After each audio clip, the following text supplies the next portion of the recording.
మారుమూల ప్రాంతంలో కంటి చూపుతో సతమతమవుతున్న 5 లక్షల మందికి ఆశ్రయం కలిగించేందుకు ముందుకు వచ్చిన L V Prasad Eye Institute hospital.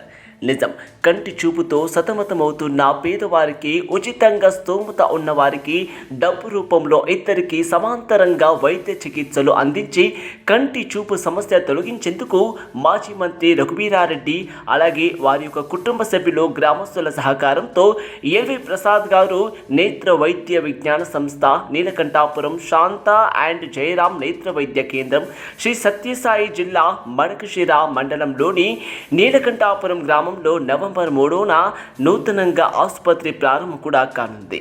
ప్రారంభం కార్యక్రమంలో ప్రతి ఒక్కరూ పాల్గొనాలని మాజీ మంత్రి రఘువీరారెడ్డి, అలాగే L V Prasad Eye Institute associate director Rajasekhar media ముఖంగా ప్రజలకు విజ్ఞప్తి చేశారు. ఆంధ్ర, కర్ణాటక, తెలంగాణ, ఒరిస్సా రాష్ట్రంలో ఇప్పటి వరకు ఎల్వి ప్రసాద్ సంస్థ ఆధ్వర్యంలో 24 కేంద్రాలు ఏర్పడ్డాయి. అలాగే మాజీ మంత్రి రఘువీరారెడ్డి వారి కుటుంబ సభ్యులు, గ్రామస్తుల సహకారంతో నీలకంఠాపురంలో 25వ కేంద్ర ఏర్పాటు కానుంది. మరియు మడకశిర నియోజకవర్గంతో పాటు హిందూపురం, వెనుకొండ, కళ్యాణదుర్గం పక్కనున్న కర్ణాటకలోని అనంతపురం జిల్లా.